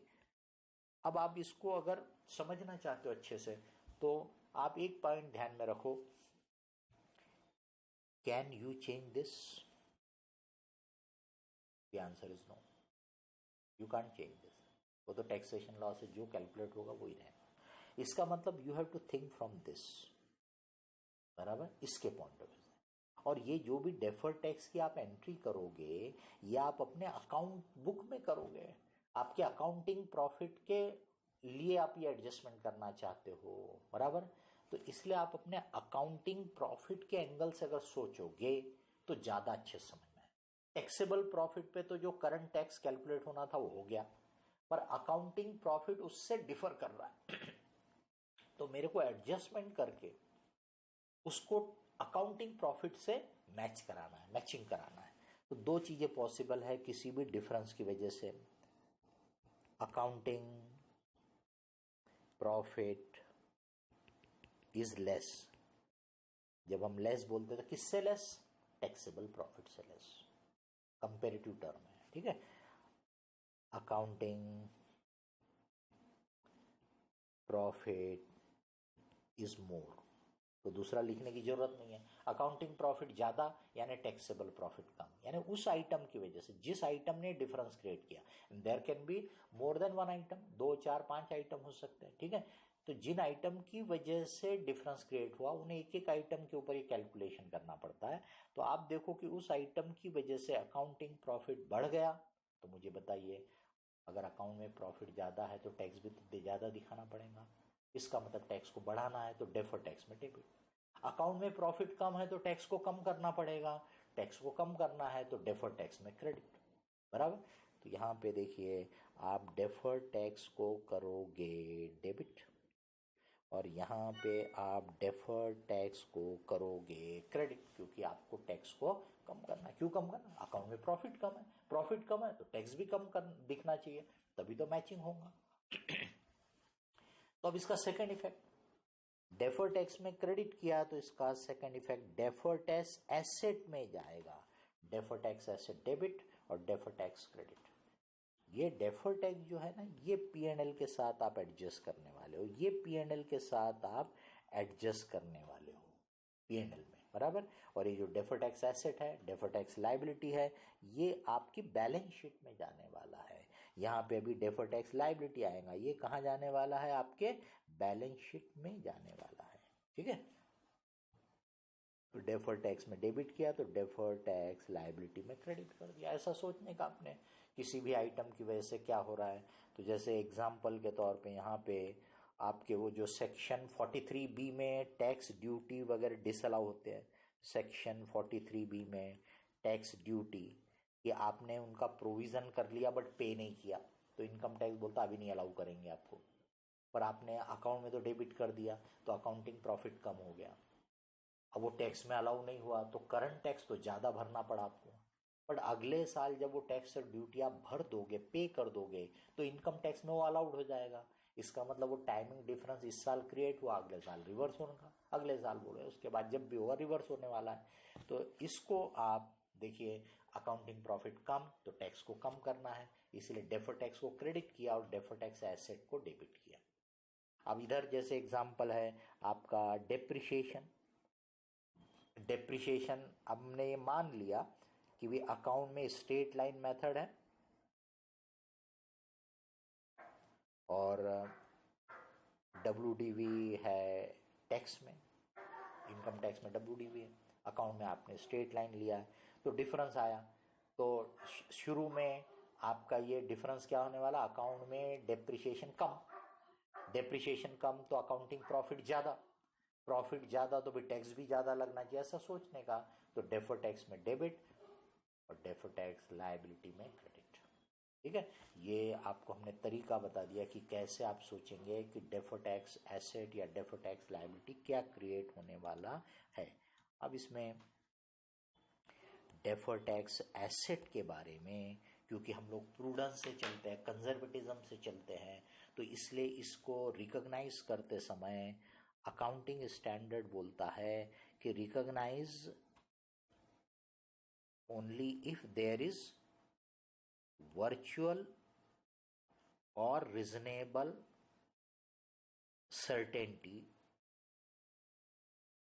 कि फ्यूचर में आप और प्रॉफिट कमाओगे जिसके अगेंस्ट में ये डेफर्ड टैक्स एसेट एडजस्ट हो जाएगा। क्योंकि फ्यूचर में अगर मेरे अकाउंट में प्रॉफिट ज़्यादा आएगा तो मेरे को टैक्स बढ़ाना रहेगा, तब मैं ये डेफर्ड टैक्स एसेट जो क्रिएट हुआ इसको रिवर्स करूंगा। कैसे रिवर्स होगा? तो डेफर्ड टैक्स अकाउंट डेबिट और डेफर्ड टैक्स एसेट क्रेडिट। तो इससे मेरे बुक्स में से डेफर्ड टैक्स एसेट खत्म हो जाएगा और वो एक्सपेंस बन के मेरे प्रॉफिट के अगेंस्ट में एडजस्ट होगा। तो भाई फ्यूचर में मैं प्रॉफिट कमाऊंगा, इसकी वर्चुअल सर्टेनिटी या रीजनेबल सर्टेनिटी होना चाहिए। तो कौन सी? वर्चुअल यानी बिल्कुल पक्का होना चाहिए। तो उन्होंने बोला अगर आपके कैरी फॉरवर्ड ऑफ लॉसेस होंगे, कैरी फॉरवर्ड ऑफ लॉसेस या unabsorbed depreciation, carry forward of loss या अनएब्जॉर्ब डेप्रिसिएशन का केस है, तब वो बोलते हैं कि डेफर्ड टैक्स एसेट क्रिएट करते समय आपके पास वर्चुअल सर्टेनिटी होना चाहिए, मतलब ऐसा कॉन्क्रीट प्रूफ होना चाहिए कि आप फ्यूचर में प्रॉफिट कमाओगे जिसके अगेंस्ट में ये डेफर्ड टैक्स एसेट एडजस्ट हो सकता है। तो आप क्रिएट करो, नहीं तो मत क्रिएट करो। लेकिन अगर ये अनएब्जॉर्ब डेप्रिसिएशन या कैरी फॉरवर्ड ऑफ लॉस का केस नहीं है, नॉर्मल केस है, तो उस केस में रीजनेबल सर्टेनिटी अगर होगी फ्यूचर प्रॉफिट की, तो भी आप डेफर्ड टैक्स एसेट क्रिएट करोगे, फिर कोई प्रॉब्लम नहीं है। At each balance sheet date, at each balance sheet date, हर बैलेंस शीट डेट में आपको रिव्यू करो। काय का रिव्यू करो? अनरिकॉग्नाइज्ड, यानी जिसको पिछले पीरियड में आपने रिकॉग्नाइज नहीं किया था। क्यों नहीं रिकॉग्नाइज किया था? क्योंकि आपको ये रीजनेबल या वर्चुअल सर्टेनिटी पक्की नहीं लग रही थी, इसलिए आपने नहीं किया था। तो एक बार इस साल फिर देख लो, अगर अब भी लगे कि फ्यूचर में रिकवर हो सकता है, तो जितना टाइमिंग डिफरेंस अभी बचा होगा उतने का डेफर्ड टैक्स एसेट इस साल क्रिएट कर लो, भले वो पिछले साल का है, अभी क्रिएट करो। जितना अमाउंट उसका, फिर बोल रहा हूं, जितना टाइमिंग डिफरेंस बचा होगा उतने का। अब आपने जो ऑलरेडी रिकॉग्नाइज किया है, रिकॉग्नाइज डेफर्ड टैक्स एसेट, उसका भी रिव्यू करो। अगर वो इस साल रिवर्स हो गया होगा, रियलाइज हो गया होगा, तो अच्छी बात है। लेकिन अगर वो अभी भी बाकी है तो फिर से चेक करो कि क्या फ्यूचर में रीजनेबल या वर्चुअल सर्टेनिटी रहेगी जिसके अगेंस्ट में ये डेफर्ड टैक्स एसेट रियलाइज होगा। अगर आपको लगेगा कि नहीं, ऐसा नहीं दिखता, अब सिचुएशन बदल गई, अब नहीं लगता कि प्रॉफिट होगा, तो फिर आप ये डेफर्ड टैक्स एसेट को इसी साल रिवर्स कर डालो, कैरी फॉरवर्ड मत करो। बराबर है? तो ये आपको रिव्यू करना है हर बैलेंस शीट डेट पे। अब इसके लिए रेट्स कौन से यूज करना? तो बोलता है कि भाई बैलेंस शीट डेट पे जो रेट्स ऑलरेडी इनेक्टेड है, लॉ जो ऑलरेडी इनेक्टेड है या सब्सटेंशियली इनेक्टेड है, जो एज सच मतलब ये भी पास होना बाकी है but practically it is enacted होगा, तो उसके जो रेट होंगे वो आपको अप्लाई करना है। सब्सटेंशियली इनेक्टेड हो बैलेंस शीट डेट पे तो वो रेट आप ले सकते हो, एक्चुअली इनेक्टेड हो या सब्सटेंशियली इनेक्टेड रेट हो वो रेट आप लो। अगर स्लैब वाइज रेट होंगे, अगर स्लैब वाइज रेट होंगे आपके, तो उसका एवरेज रेट निकाल करके लो आप। इसको डिस्काउंटिंग नहीं करना है, क्योंकि देखिए फ्यूचर में ये एडजस्ट होने वाले deferred tax asset, deferred tax liability, तो इसको डिस्काउंट करना क्या? The answer is no. Deferred tax asset, deferred tax liability not to be discounted. ये जो फुल अमाउंट है उस पे कैलकुलेट होगा। कैलकुलेशन कैसे होता है? तो जो टाइमिंग डिफरेंस का अमाउंट होता है, timing difference multiplied by tax rate जो उस समय के लिए अप्लीकेबल है, उससे ये डेफर्ड टैक्स का अमाउंट डिटरमाइन होता है। ठीक है, तो तो टाइमिंग डिफरेंस का एडजस्टमेंट नहीं करना, डेफर टैक्स का एडजस्टमेंट करना है, बट कैलकुलेशन काय पे होगा, टाइमिंग डिफरेंस के ऊपर वो कैलकुलेशन होगा। तो इसको डिस्काउंट नहीं करना है, ये इंपॉर्टेंट चीज। फिर एक आप मिनिमम ऑल्टरनेट टैक्स पढ़ते हो, MAT, minimum alternate tax MAT, ये जो है जिसका वो सेक्शन 115 जेबी वगैरह सेक्शन है, तो उसका जो रेट है, वो जो रेट होगा टैक्स का, वो करंट टैक्स के लिए आपको यूज करना है। मतलब जिस पीरियड में वो मैट अप्लीकेबल होगा, तो वो मैट जो कैलकुलेट करोगे वो करंट टैक्स माना जाएगा। इस रेट को don't apply this rate for defer tax calculation. Defer tax calculation के लिए ये रेट काम का नहीं है। डेफर टैक्स कैलकुलेट करने के लिए जो नॉर्मल रेगुलर टैक्स रेट है वो काम का है, मैट वाला टैक्स रेट काम का नहीं है। ठीक है। अब इसमें एक इंपॉर्टेंट चीज होती है कि जैसे मान लो वो 43B वाली टैक्स ड्यूटी पिछले साल टैक्स में अलाउड नहीं हुई, इस साल अलाउड हो गई, तो भाई मैं कैसे एडजस्टमेंट करूंगा?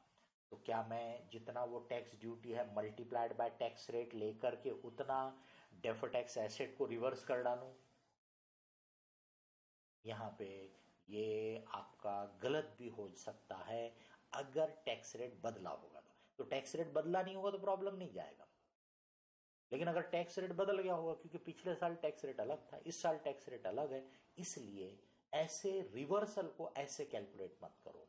बराबर, रिवर्सल के लिए कैलकुलेशन ऐसे कैलकुलेट मत करो, बल्कि आप क्या करो कि भाई आप कैसे कैलकुलेट करोगे, तो आप ये करो कि जो डेफर्ड टैक्स एसेट हो या लायबिलिटी हो, डेफर्ड टैक्स एसेट या डेफर्ड टैक्स लायबिलिटी, वो आपने ब्रॉड फॉरवर्ड कितना किया था। तो ब्रॉड फॉरवर्ड कैसे निकलेगा? टाइमिंग डिफरेंस जो भी था उसका मल्टीप्लाइड बाय उस समय का जो टैक्स रेट था, वो brought forward, minus carry forward कितना करना है।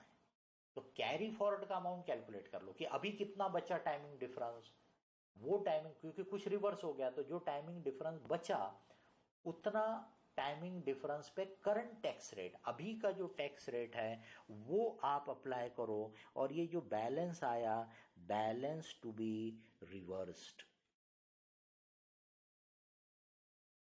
बैलेंस को कम कर दो, या बढ़ाना है तो बढ़ा दो, बढ़ाने की जरूरत पड़ी तो बढ़ा दो, टैक्स को कम करने की जरूरत पड़ी तो कम कर दो, पर जितना टाइमिंग डिफरेंस रिवर्स हो रहा उस पर रिवर्स करने जाओगे तो गड़बड़ होगा, क्योंकि हमको इस ईयर के एंड में जो भी डेफर टैक्स एसेट या डेफर टैक्स लायबिलिटी रखना है, बचा के रखना है, बैलेंस रखना है, वो अभी जो टैक्स रेट है उसके ऊपर रहना चाहिए। अब जो ब्रॉड फॉरवर्ड है वो रेट भी अगर सेम है, अभी का रेट भी सेम है, तो फिर तो कोई प्रॉब्लम नहीं, कोई कंफ्यूजन नहीं। आपने जितना रिवर्स हुआ उसके ऊपर कैलकुलेट किया तो भी वही आएगा, और ऐसे कैलकुलेट किया तो भी वही आएगा। लेकिन अगर रेट बदल गए होंगे तो गड़बड़ होगी। अब ये जो ऑफसेट कर सकते क्या, आप डेफर टैक्स एसेट लायबिलिटी को एक दूसरे में से नेट कर सकते क्या? क्योंकि वैसे इनका जो प्रेजेंटेशन है, डेफर टैक्स एसेट हमारा जो शेड्यूल 3 है उसके हिसाब से नॉन करंट एसेट में जाएगा, और डेफर टैक्स लायबिलिटी जो है वो नॉन करंट लायबिलिटी में जाएगी। तो सवाल उठता है कि इनको हम ऑफसेट कर सकते क्या, नेट कर सकते क्या? तो हमारा AS22 बोलता है कि ये defer tax asset, defer tax liability जो आपने कैलकुलेट किया, इससे कनेक्टेड जो करंट टैक्स है, अगर करंट टैक्स में वो ऑफसेटिंग अलाउड है, जैसे कि एडवांस टैक्स मैंने जो भरा और इनकम टैक्स का जो मेरा प्रोविजन है, पेएबल है, मैं उसको अगर करंट टैक्स में एडजस्ट कर सकता हूं, तो मैं डेफर टैक्स एसेट और डेफर टैक्स लायबिलिटी को भी एडजस्ट कर सकता हूं।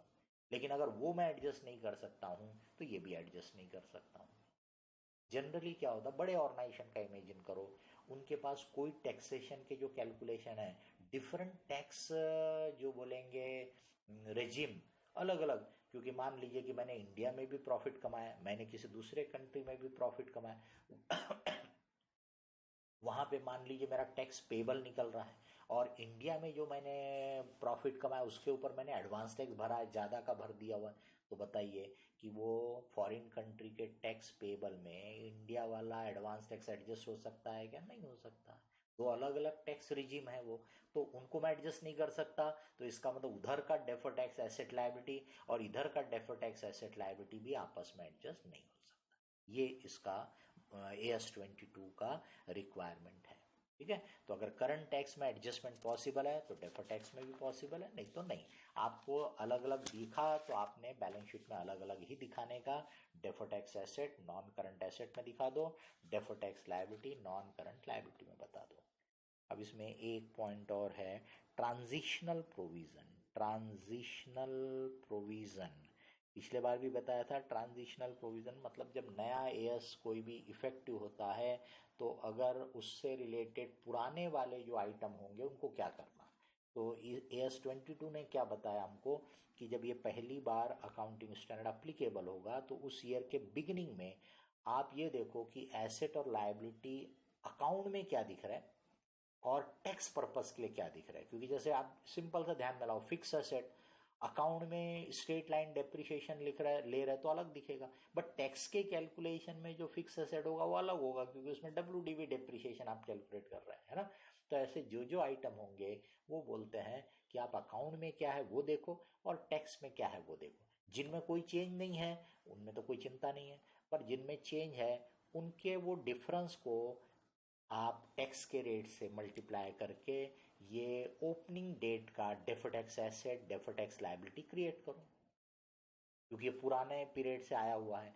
तो इसको कहाँ एडजस्ट करना, तो डेफर टैक्स एसेट में डेबिट किया तो ओपनिंग रिजर्व में क्रेडिट कर दो, डेफर टैक्स लायबिलिटी में क्रेडिट किया तो ओपनिंग रिजर्व में डेबिट कर दो।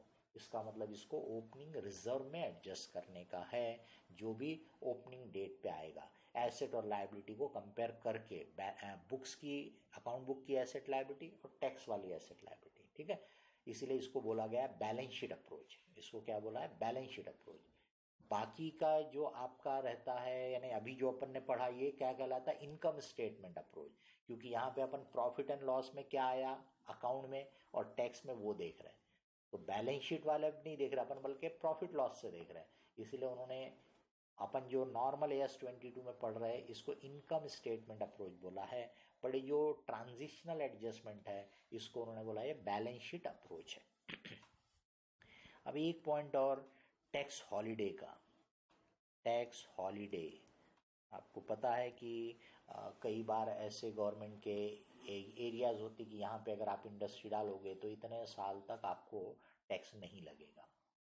तो टैक्स हॉलिडे वाले केस में अगर आपकी ऑर्गेनाइजेशन है तो क्या बोलता है हमारा AS22 कि जो टाइमिंग डिफरेंस टैक्स हॉलिडे के पीरियड में अराइज होंगे और रिवर्स भी होंगे, कैलकुलेशन करना पड़ेगा आपको।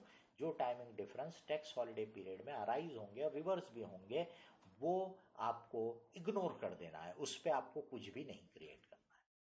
बट जो timing difference tax holiday period में अराइज हो रहा है लेकिन टैक्स हॉलिडे खत्म होने के बाद रिवर्स होंगे, उसको आपको क्रिएट करना है।